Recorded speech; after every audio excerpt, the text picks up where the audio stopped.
Tap New Project, then input the video. Link description, download below.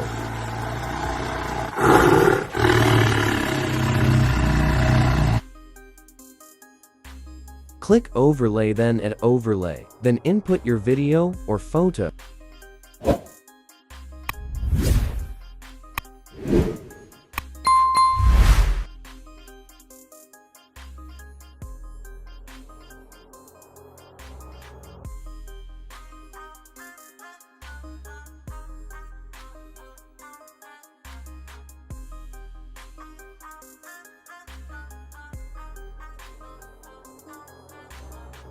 Click the second clip, then go to Cutout. You can use Chroma key or remove background.